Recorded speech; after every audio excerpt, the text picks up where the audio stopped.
Next, we're going to learn something about gases. 19.5 is microscopic description of ideal gas. Ideal gas.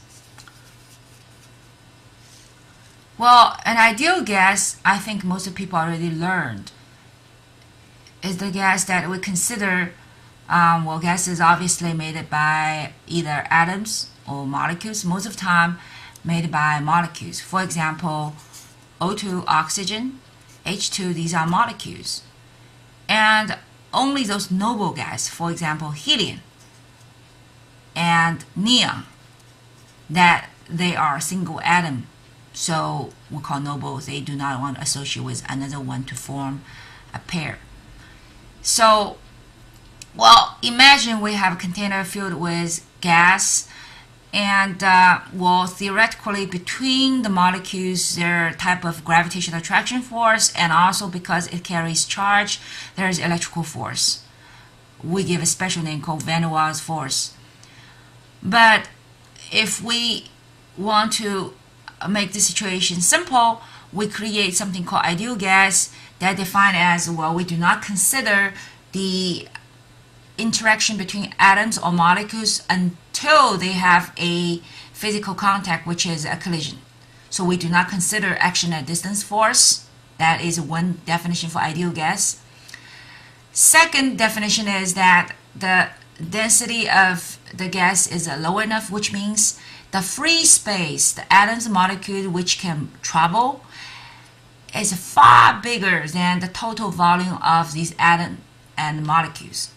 Therefore, we can treat the free space of these atom molecules as the same as the volume of the container, which means that room occupied by atom molecules are so small we can ignore almostly the size of atom molecule. We can treat them as points. So this is, first of all, the definition for ideal gas. And in this chapter, we're going to learn something very important.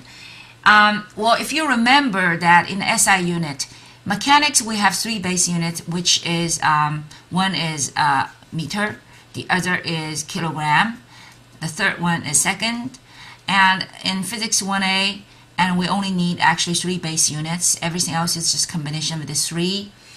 In physics 1B, actually we learn two more SI base units. One is the Kelvin degree, which we just learned about the absolute temperature scale, Kelvin degree. And the next one is the unit for mole. That is another SI base unit. As a matter of fact, there's only two more SI base unit. That if you go on with physics 1C, there's two more actually will be introduced. One is the strength of the electrical current, which is ampere. How many amperes? That's the electrical current. And the last one is the intensity of light, called candela, CD. So we only have total of 7 SI base units, and everything else just come from the combination of these 7. So physics 1B, we learn two more. One is Kelvin and one is mole. Now exactly what is 1 mole? That is the amount of the substance that contains Avogadro's number of constituent particles. So probably you will say, wait a minute, now you introduce something again new. Avogadro number defined as Na, that is a huge number, 6.022 times 10 to 23. Now where does that come from? Well, carbon carries 6 protons. The normal carbon has 6 neutrons, so that's what we call carbon 12. Carbon has an isotope, which it has 6 protons, 8 neutrons, so it's called carbon 14. In the nature that carbon 14 has a very small percentage of the total carbon, so most of our carbon 12. Now, if we take that 12 grams of carbon 12, say, and we count how many atoms, it comes out 6.022 times 10 to 23. So it is very interesting the way we define. This 12 grams of carbon-12 defined as one Avogadro number, the Avogadro number defined as 1 mole. So let's practice.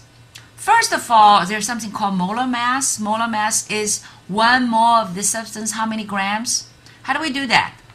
Well, look at this 12. This is the mass number, this proton plus neutron. So molar mass for carbon-12, you just look at this. That is 12 grams. So we can say molar mass for carbon-12 is 12 grams. That's how we do it. So what about H2O? What's the molar mass for H2O?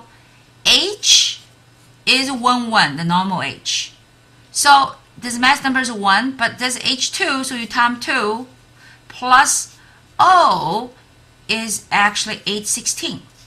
So if you gather their mass number, that is 1 times 2, that's a 2, plus 16, so that is 18. What does that mean? The molar mass of H2O is 18 grams. So let's practice again. What about O2? O is 816. If you have 2 of them, that 16 times 2 is 32. So molar mass for O2 is 32 grams. How about N? N is 714. So 2 of them, the 14 doubled, it's 28. That is 28 grams molar mass for nitrogen. What about CO2? C is 12. O2 is 32. That's 44 grams. So we come up as 18 grams molar mass for H2O, 44 grams molar mass for carbon dioxide, 32 grams molar mass for oxygen, and 28 grams molar mass is 28 grams molar mass for nitrogen, 32 grams for oxygen, 44 grams for carbon dioxide, 18 grams for H2O. So once we know how to figure out the molar mass, and then we can find the number of moles by using this equation. See, if we know total mass, then we divide by molar mass and we get number of moles. For example, if I have 100 grams of water, how many moles is that? And we say number of moles equals to total mass is 100 grams of water divided by molar mass for water is 18 grams per mole. Well, that's how many moles that we have. It's more than 5 moles. Now we just learned the new units is mole, and also learned the definition for ideal gas. Here's something called equation of state for an ideal gas. This is an experimental equation.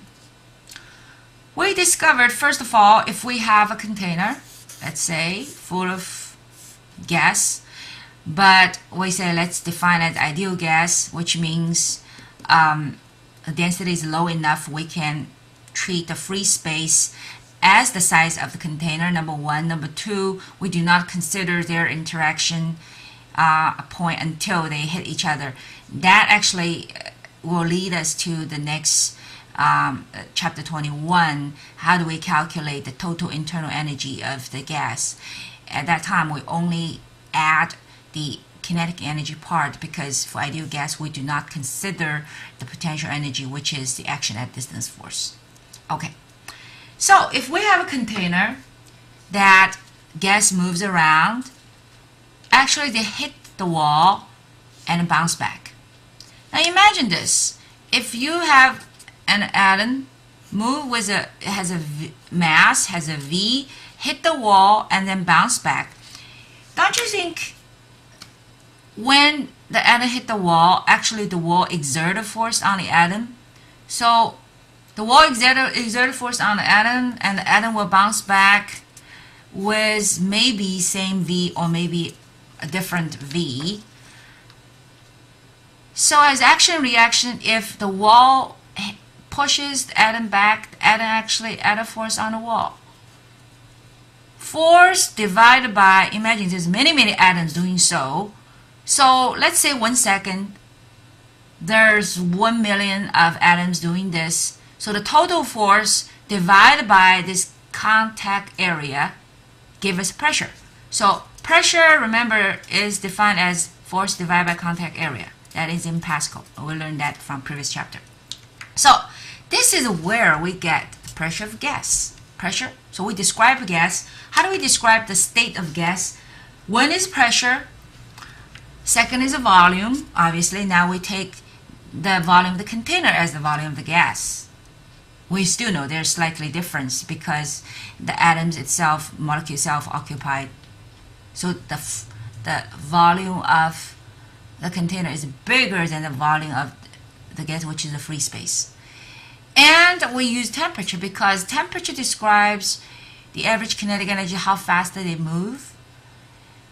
So the equation of state for an ideal gas describes the relationship between pressure, volume, and temperature.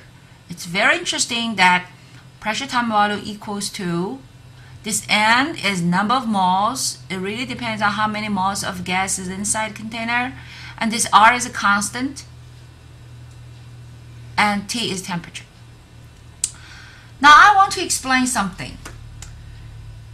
That first of all, we must realize that pressure is always positive because either you hit or you don't. You hit, you deliver force. You deliver force.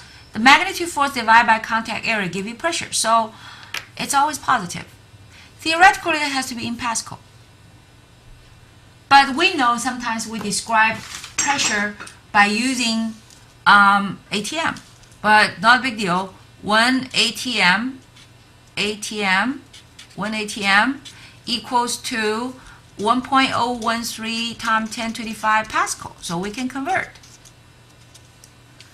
Or sometimes we use even other pressure units. But anyway, we can always convert to Pascal. The second one is the volume. Well, if we want to use SI units, the volume must be in cubic meter. But sometimes the volume will be given in liter or